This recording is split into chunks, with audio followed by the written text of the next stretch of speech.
جناب آصف علی زرداری صاحب آخری الفاظ بھی ایکسپنج کریں. جناب آصف علی زرداری صاحب.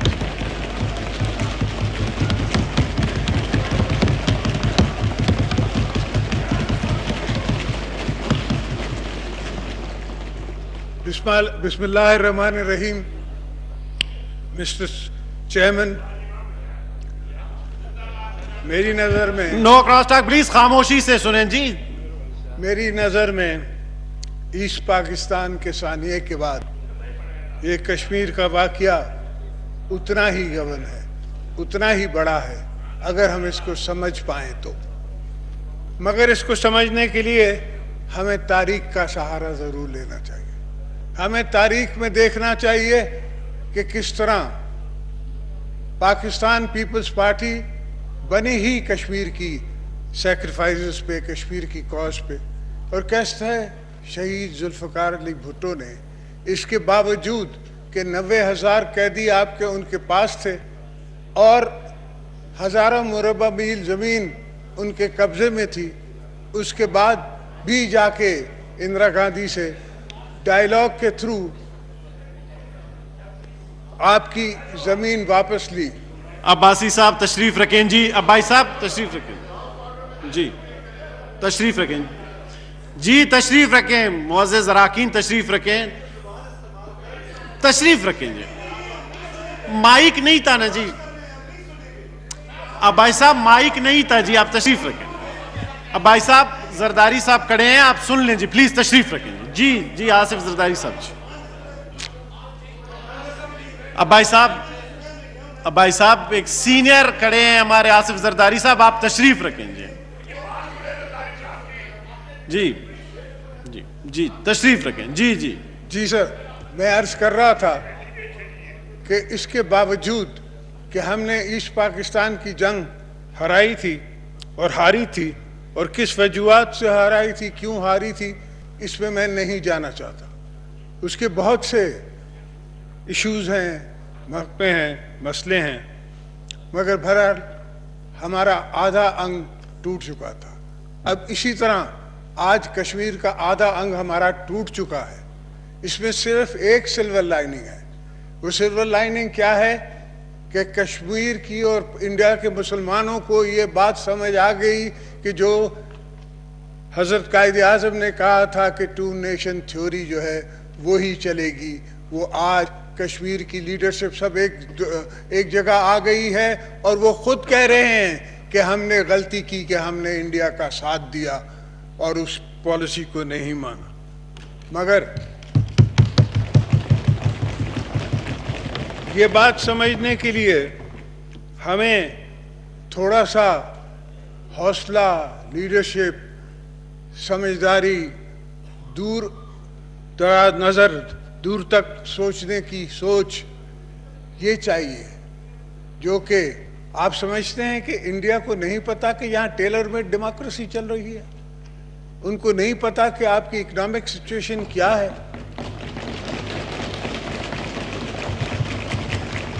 جناب چیئرمین صاحب وہ سب جانتے ہیں. آج کل تو ہر کوئی جانتا ہے، نیٹ ہے، انٹرنیٹ ہے، ہر پروگرام ان کا جو انٹیلیجنس ایجنسی ہے وہ جانتی ہے. میں اس زمانے کی آپ کو بات بتاتا ہوں جس زمانے میں شہید ذوالفقار علی بھٹو جا رہے تھے ان سے نیگوسیشنز کرنے کے لیے، تو پنجاب میں ان نے اپنے اوپر خود پریشر ڈلوایا تھا، اور پریشر یہ تھا کہ جی یہ تو بھٹو ساڑھے فوجی نہیں لائے گا، یہ تو کوئی نہیں کرے گا ساڑھے نال ساڑھے واسطے. تو اندرا جیسی ذہین لیڈر، اس کے پاس انفارمیشن یہ تھی. سر اگر ڈوگو صاحب کو کہیں کہ اپنی جگہ لے لیں تو پھر میں آپ سے بات کروں. تشریف رکھیں جی. آپ لوگ کیوں جی بھائی صاحب آپ چلے جائیں جی. تشریف رکھیں اپنے سیٹ پہ. اندرا پہ کو انٹیلیجنس انفارمیشن یہ تھی کہ بھٹو صاحب پہ اتنا پریشر ہے کہ یہ سوائے سولجرز کے اور کچھ نہیں مانگ سکتا. وہاں جب بھٹو صاحب گئے، ان کی نیگوسیشنز ہوئیں، تو اندرا نے کہا کہ یا سولجرز لے لیں یا زمین لے لیں. بھٹو صاحب نے کہا مجھے زمین دے دیں. انڈیا کی اس وقت یہ حالت نہیں تھی جو آج اکنامکل ان کی اڑان ہے کہ وہ 90,000 فوجیوں کو رکھ کے اور پال سکتی تھی, بیکاز جنیوا کنونشن کے حساب سے انہیں سنبھالنا بھی ہے, ان کے لک آفٹر بھی کرنی ہے. ان کے ساتھ کیا حالت ہو رہی تھی یہ میں نہیں بتاؤں گا, مجھے پتا ہے, مگر ایسی چیزیں بی بی صاحبہ کہتی تھی کہ کچھ ایسی چیزیں ہیں جو لیڈرز کو اپنی قبر میں لے کے جانی ہے, تو وہ باتیں میں نہیں بتاؤں گا.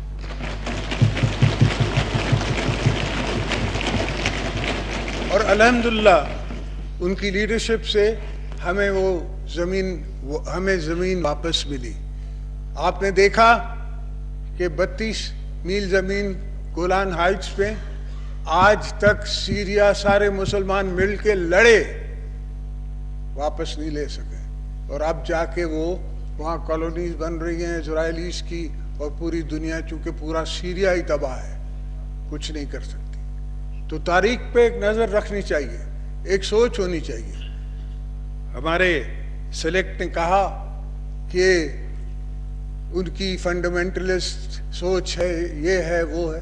بھائی وہ تو ہم سب جانتے ہیں, ہم نے تو ان کی ایکٹریسز کو یہاں نہیں بلایا چندہ کھڑا کرنے کے لیے, وہ آپ نے بلایا. ہم تو روز بامبے نہیں جاتے تھے بالی ووڈ میں گھومنے کے لیے, آپ گئے. تو ہمارا کو اس کا پتہ نہیں تھا کیا؟ ہمیں سب پتہ ہے. ہندوتا کی ہمیں پوری سوچ ہے.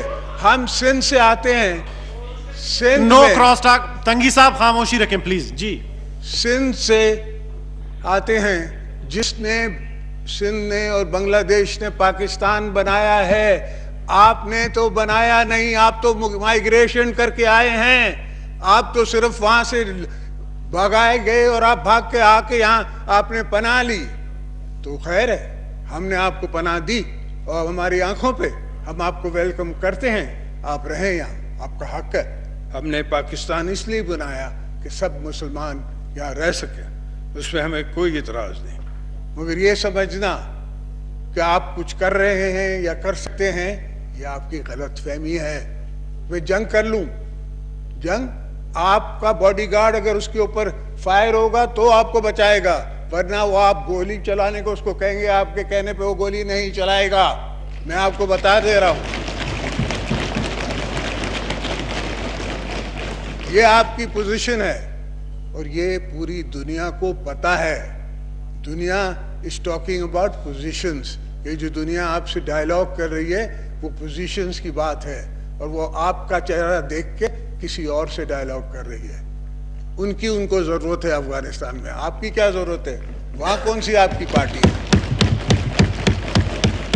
تو یہ کہنا کہ میں ورلڈ کپ لے لیا یا وہ کر لیا, میں زیادہ ان کی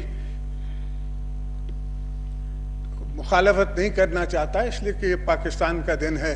یہ پاکستان کے اوپر ایک ظلم ہوا ہے, ہمارے کشمیری بھائیوں پہ ظلم ہوا ہے. ہمیں کشمیر کے ساتھ سولیڈارٹی دکھانی ہے, ہم نے ان کے ساتھ کھڑا ہونا ہے.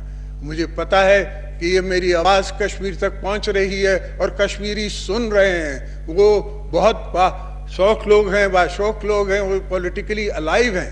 وہ ہر چیز, میں نے ان سے ملاقاتیں کی ہیں, یہاں بھی کی ہیں, دبئی میں کی ہیں, ہر جگہ میں ان سے ملا ہوں. یہ مجھ پہ اعتراض کرتے ہیں کہ روز دبئی جاتا تھا, روز ابو دھابی جاتا تھا, روز چائنا جاتا تھا.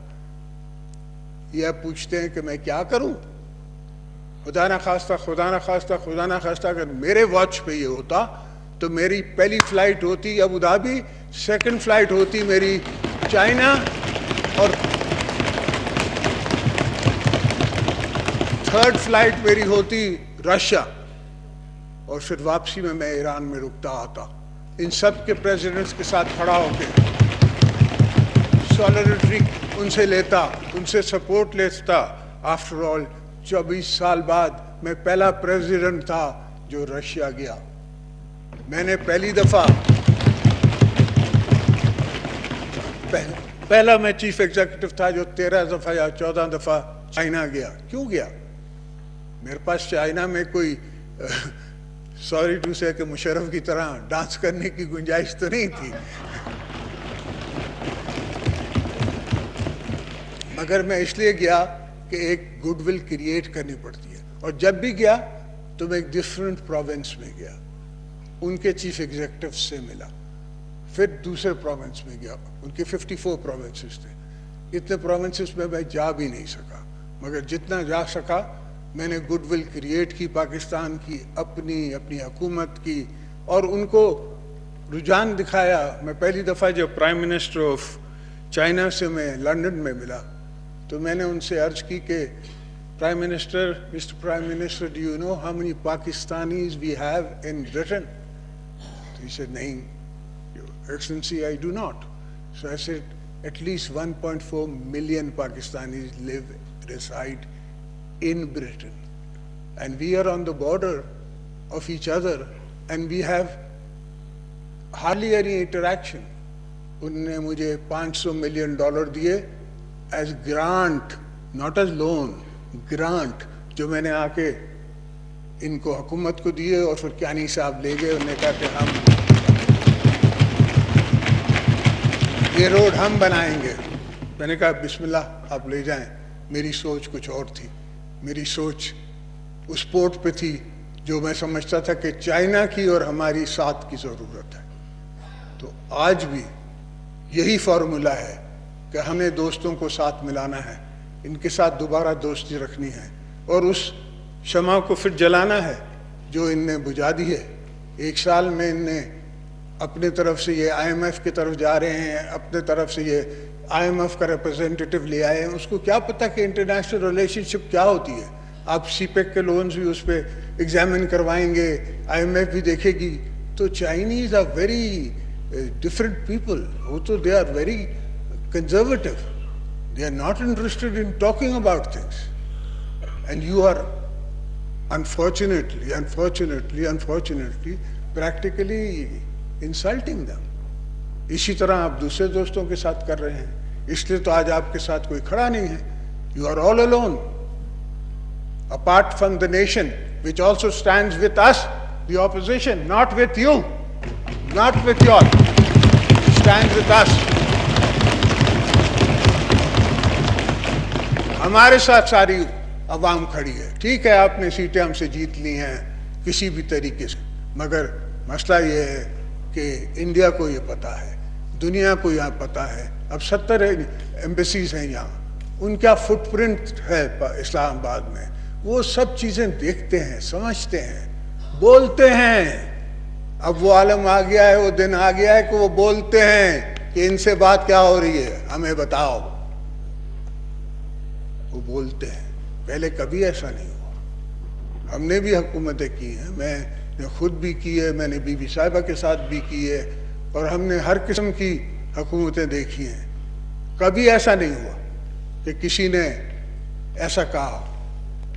تو مسٹر چیئرمین, یہ افسوس کے ساتھ کہنا پڑتا ہے, مگر مجھے ایٹ دا سیم ٹائم فخر ہے ان کشمیری بھائیوں پہ جو کہ برٹش کی اسمبلی میں انہیں ریزولوشن موو کیا ہے. ان دوستوں پہ فخر ہے, انہیں ریزولوشن موو کیا ہے for the support of Kashmir. اور ان دوستوں پہ بھی فخر ہے, جو بہنوں پہ بھی فخر ہے, بھائیوں پہ بھی فخر ہے جو لڑ رہے ہیں کشمیر کے اندر. آپ سوچیں کہ پاکستان کے جھنڈے میں وہ اپنے شہیدوں کو دفن کرتے ہیں کفن کے اوپر. کسی کی مجال نہیں ہے کہ ہمارے ہاں ایسا کوئی کام کر سکے. ہاں, ہمارے ہاں بھی انسرجنسیز چل رہی ہیں, اور ہم سمجھ رہے ہیں کہ کہاں سے چل رہی ہیں اور کون چلا رہا ہے, مگر ایسی کسی کی مجال نہیں ہے. اور یہ دن دہاڑے وہ پاکستان کا جھنڈا باندھ کے نکلتے ہیں, اور باقاعدہ جلوسوں میں نکلتے ہیں, اور ان پہ فائر ہوتا ہے, پیلٹ گن سے ان کی آنکھیں نکالی جاتی ہیں. اس کے باوجود وہ لڑ رہا ہے. کوئی گھر نہیں ہے کشمیر میں جس میں کوئی شہادت نہ ہوئی ہو, یا کوئی اس میں کیجولٹی نہ ہوئی ہو, یا کوئی نہ کوئی اس پہ ظلم نہیں ہوا. اس کے باوجود وہ لڑ رہے ہیں. اور مجھے امید ہے کہ یہ جو واجپئی اور ان کی جو پارٹی ہے, مودی صاحب کا جو سوچ ہے, اس میں ڈس انٹیگریشن انڈیا کی خود ہوگی انشاءاللہ. اس لیے کہ وہ سیکولر انڈیا جس کا اس کی سوچ گاندھی نے، جس کی سوچ نہرو نے دی تھی، وہ ان نے دفن کر دیا. اور میں اس پہ دیکھوں گا، چاہے ہم ہوں یا نہ ہو، چاہے ہماری عمر ہو یا نہ ہو، پر ایک دن آپ دیکھیے گا تاریخ لکھے گی اور تاریخ میں یہ آئے گا. اور میں تاریخ سے ہی بات کر رہا ہوں. مجھے پتا ہے کہ میرے سامنے جو ہیں بیٹھے ہوئے دوست، وہ سننے کے لیے میری باتیں تیار نہیں ہیں، مگر تاریخ لکھ رہی ہے اور تاریخ لکھی جا رہی ہے. تو تاریخ کی یاد رکھے گی کہ میں نے یہ کہا تھا اور یہ ہو کے رہے گا انشاءاللہ. Thank you mister. Thank you.